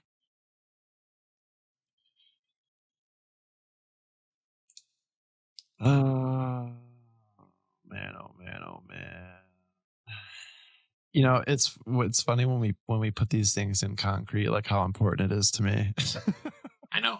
You get really really focused when it comes to this kind of stuff. I do, because I feel like I'm putting my own self out there. You know what I mean? Like it's like, I mean, you are.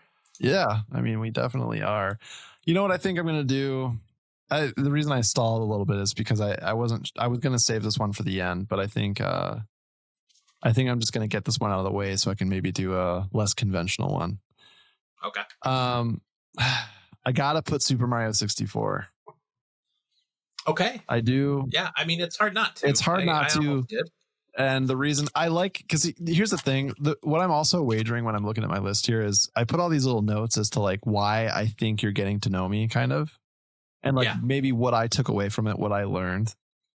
And Super Mario 64 was one of the first games that I played where, so there's all these areas you go to and there's all these objectives. It was very, very objective. It's like, and when you first go into a world, you don't have a choice. You have your first mission and you're like, this is what you have to do. You're either collecting the 8 red coins, you're deciphering some weird riddle about something in the sky. Like, like there's a little bit of investigative research that has to come along. And I was playing this in kindergarten. I didn't have access to the internet. You know what I mean? Like, okay. Yeah. So like, I'm just having to figure this out. So it took it took a different level of thinking. And this came to me before Majora's Mask. So I wasn't learning those hard lessons that I was at that time. Like I said, this is what started it all. I was 5 or 6 playing this game. Very young. I remember it was the heart and soul of my whole personality. Right. Objective level thinking gave me objectives. It was simple enough that I could grasp it. And what a cool world to exist in a 3D space. I got to give Super Mario 64 the credit. Yeah, and it deserves it. I mean, it wrote the the language on, I think, 3D games for a lot of us, Yeah. included. So I get that. That's a great pick. That's kind of where I was with Banjo. It's like, do I put Banjo? Do I put Mario? And Yeah. Okay. All right, let's get this one out of the way, okay? Because I know it's gonna be controversial, I'm sure. I couldn't. I tried to leave it off the list. I did, but then there was a big gap, and that game is Marvel's Spider-Man. Oh. Okay, specifically the Insomniac, PS4 Spider-Man. I wanted some kind of open world game with kind of that Assassin's Creed Batman combat, and I didn't know which of those to put. I thought about Arkham Asylum, like I mentioned, but then I've got Metroid Prime, and it's no secret that I love Spider-Man. He's my favorite fictional character out there. I know you're a big Spider-Man fan as well, and I think that game nails it. It is just, it's dripping in Spider-Man. There are so many cool costumes to collect, and fun little nods to things and Easter eggs, but even just the main story, you're encountering a lot of iconic villains and different things, and it throws curveballs at you, which I think is cool. And so it kind of nails that combat and that kind of thing I look for in a game like that. But then you've got the traversal of, you're swinging around, you're climbing up stuff, that all just feels right and makes sense. And then the presentation. One of the other games that could have had this slot was the 2018 God of War. Because I feel like that game just is kind of a masterclass in the cinematography of it and the performances and all that stuff. But I think Spider-Man nails that too. All the major characters are very well acted, and there's some emotional beats in those games for sure. Yeah. But this first one is the one for me. I like Miles. I like the second game, but this one is definitely all around my favorite. I mean, that game, I bought a PS5 for that, or PS4 for that game? PS5? Yeah, PS4. PS4. I bought a PS4 for that game way before it came out. And then you were like, well, dude, play the Uncharted games while you're waiting. Yeah, that's right. And I locked that thing in early, but just for Spider-Man, and boy, was it worth it. I think one of my favorite videos online is I can't remember what they called him. They had a well-deserved title for this man who developed the web swinging mechanic for Spider-Man 2. Yeah. And it's like him getting to play Marvel's Spider-Man swing around, and he's like, right, man, oh man, have times changed.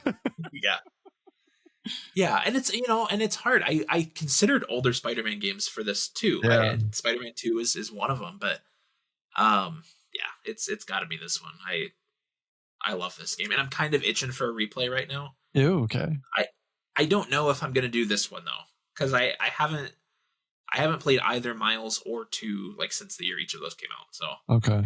Have you played through? I don't know. I think you have the Spider-Man for the GameCube. Spider-Man.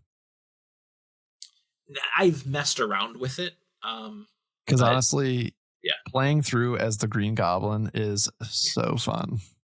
I imagine, yeah. And I could not believe that they did that. Like a whole new, they didn't just put a skin on him. Like you could get the glider and everything. I thought that was so cool at the time. That Spider-Man actually almost made my list because I played the shit out of that game and loved it, Yeah.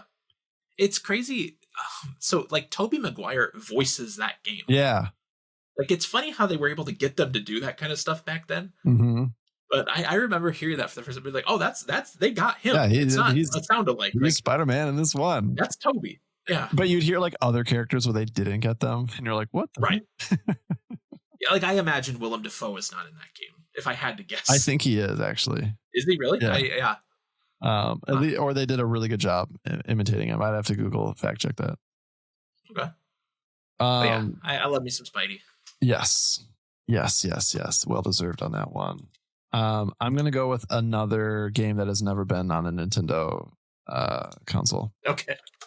I'm gonna go A Last of Us Part 2. Okay.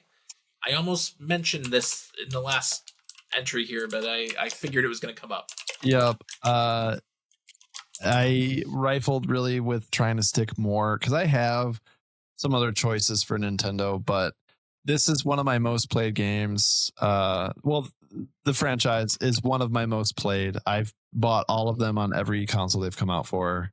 Yeah, Uh, in the brief time I had a PS3, I had it there, but then I quickly didn't need that anymore. sure, But the replayability is immaculate. But the reason I'm mentioning part two and not part one, because they're both fantastic for sure. different Yeah, reasons. But part two, and I'm gonna just say whatever I want because it's been long enough. And if you haven't fucking played it or watched it, whatever, you know. okay.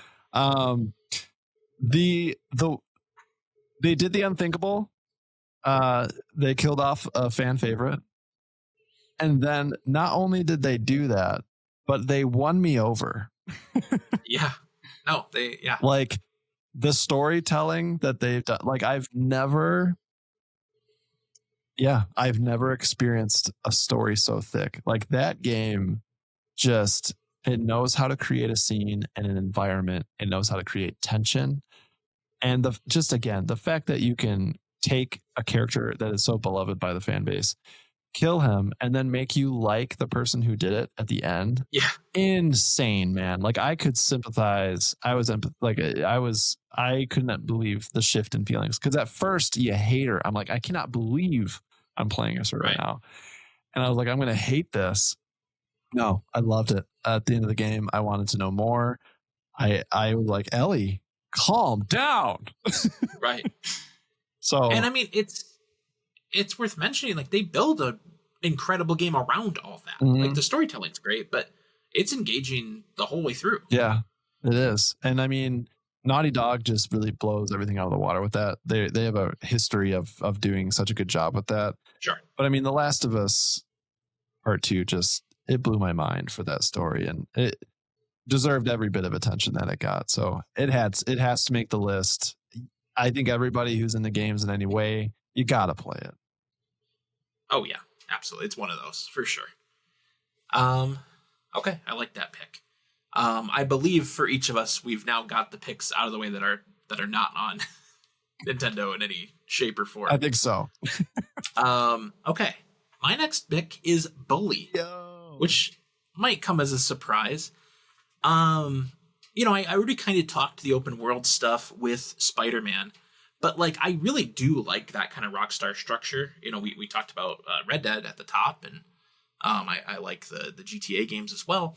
But I think Bully is just kind of the right mix of like, you know, initially in that game, it's a relatively small area that has a good amount of stuff to do.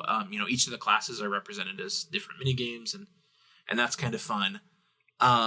But it has a great story, and it's fun to just explore that campus, and then eventually, you know, it expands out to the town. Yeah, this one not being on Switch does bum me out because this is one I like to go back to every now and then. You know, originally on PS2 and then later the Wii and 360. Yeah, I'm kind of, that's another one that I'm itching to replay, and I think it just kind of nails that almost like that Hogwarts vibe of like a boarding school, and you know, you kind of live here and you get to know it, and it changes as the seasons go and as the story progresses. It's a good choice. I like it because it's an odd choice. It's not it's not actually an odd choice. I feel like there's a pretty big fan base for Bully, and I mean, I hear about it all the time. I know that you're a big fan of it, and it was something different, you know. So I mean, yeah, it's a good. It's just that one and all these. I mean, it's very much a preference thing. Like I get if your favorite Rockstar game is San Andreas or Red Dead, like I get that, but this one I think is that right balance. All right. So is this your final game? It's my final game, and I am having a hard time because I have one I want to mention so bad because I want it on my list. I've brought it up on the podcast before. Okay. But I feel like I may want to go in a different direction. All right. Another Bomberman. No. This isn't the choice. I was going to go originally with Mystical Ninja for the Super Nintendo because of what it brought me early on and just the memories. But I think in an equal way, more independent from that, to get to know me, I think I have to go Donkey Kong Country 2 for the Super Nintendo. Okay. Yeah, I think I do. And again, I feel kind of bad because I think this is a title we've talked about quite a bit. I mean, we live stream this. Yeah. But man, like it took platforming. Platforming was a big piece of our childhood because that was a lot of the games, platformers Yeah. at the time. So it took what we knew about platforming, created a little bit different of an atmosphere, and then turned the difficulty up on us a little bit. Gave us a little bit more of a uh, diverse circumstances. I mean, I'm thinking of Minecart Madness. I'm thinking of the boss battles, where you're jumping on their beaks and you're climbing up. The 2-player, just having that barrel where you Yep. get your guy back. Like it really introduced a whole lot of different circumstances and created a different level of difficulty that I think it aged well with us because it wasn't so easy. It wasn't just another Mario game. It was more than that. So I think that to get on my level, I think you gotta play through Donkey Kong Country 2. I think that's reasonable, especially for how much it has come up on this podcast in the few months we've been doing it. I mean, it's very much a part of you. Yeah, I think so. Yeah. It's a great pick. I love it. That's a great list. We'll recap it in a minute. For my final pick, I'm going to go with The Legend of Zelda, Tears of the Kingdom. Oh, shit. And, not necessarily my favorite Zelda, Mm-hmm. but I do think it is the best combination of the qualities I like about Zelda. As in recent years, I've become more fond of open world games. I wasn't for a long time, actually. But Breath of the Wild was kind of, I think that first one that really opened the door, just kicked it open. And it's this is how it is now. And turns out it isn't, because most games still don't do them that way. But Tears does. And there's just so much to explore in that game, and you're constantly rewarded for exploring it. Yes. And in the event that you're not, you can just jump off of it and glide to something else. And that is such a great feeling to know that I'm never wasting my time in a game. Like, I'm never just going to waste the 5 minutes it takes to do whatever this thing is. Yeah. Is excellent. And I think Tears ups the ante for Breath of the Wild. It has a much more in-depth story. The characters, definitely go deeper. The ending of that game is absolutely epic. Yeah, it is for me. That's what I want from Zelda. I want epic. I want artistry. I want to explore, and Tears is the best manifestation of all of that. I agree. I definitely agree. It deserves a place on here. Tears was, I mean, I love Breath of the Wild. We both did, but I would have to agree that Tears is the better representation, the direction we were headed with Breath of the Wild. It was the appropriate direction. It brought that story back. I am dying to replay it, but I am not dying to fucking go into the, oh my God, the depths again. Yeah. And do all that and then collect all my battery cells, man. I grinded for those things, man. Can't do it again. Yeah, I can already tell from playing Hyrule Warriors, I'm gonna want to replay one of those games yet. I'm not sure which, but I can already feel it. It's gonna happen in the next couple of months. Oh, yeah. So, okay, do you want to recap your list for us now that we have all 10? Yes. So we got Pocket Bomberman on the Game Boy Color. We've got Snowboard Kids for the N64. I've got A Link to the Past, Game Boy Advanced. I've got Dead Space Remake, I put for the PC. Okay. Majora's Mask for the N64. Paper Mario for the N64. Pokemon Silver for the Game Boy Color. Super Mario 64, obviously, for the 64. The Last of Us Part 2. And Donkey Kong Country 2 for the Super Nintendo. That's a solid list. And I really do, seeing it all written out, I do feel like it encapsulates your tastes. Going down my list, I've got Celeste on the Switch, Pokemon Blue on the Game Boy, The Beatles Rock Band, you can play that one on your Wii, Metroid Prime on the GameCube, but there's a really great version on Switch, Banjo-Kazooie on the N64, Portal 2 now on Switch, Pikmin 2 on the GameCube, Marvel Spider-Man on the PlayStation 4 for some reason, Bully, again, you can play that one on your Wii, and The Legend of Zelda Tears of the Kingdom on your Switch. Do you feel like there is any hole in your list? Like, is there a thing that maybe you weren't able to cover here? Well, let's see. I've got platforming. I've got some deep storytelling. I've got some learning lessons. Yeah. I've got, oh man, a lot of them are learning lessons, to be honest. But the beautiful thing is they hold up. A little bit of reflection of what I enjoy with Dead Space. Yeah. And then some Zelda roots kind of that still stand strong. So yeah, I mean, I feel like I nailed every piece of what I enjoy about games. I think the only thing, and I tried to cover this with Snowboard Kids because something I forgot to mention and was thinking a little bit after was another reason I really enjoyed that game is because it was kind of silly. It was kind of goofy. Yeah. And I love that. I enjoy that about games. I don't know if I'd say this often, but the only reason I bought a gaming PC was so I could play those funny, dumb games that come out on PC and not consoles.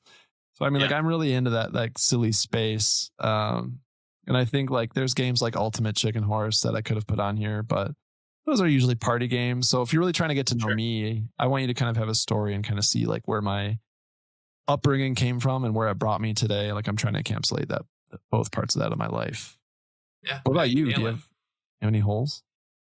You know, when I look at the handful of games that didn't make it here, there's really only one that I haven't brought up, and I don't have a specific one. But I do kind of feel like there might be a hole in kind of the fast action kind of shooter that I enjoy. You know, I like certain Call of Duties. I've really liked Doom: The Dark Ages earlier this year. But I think if I had one more spot, I think a Halo game would have to be on here. Yeah, that's a good point, actually, for you. I probably, and I don't know if it's 1, 2, or 3. I really would have to analyze that. I like all three for different reasons. Yeah, but I do like that kind of pure first person shooter. Yeah.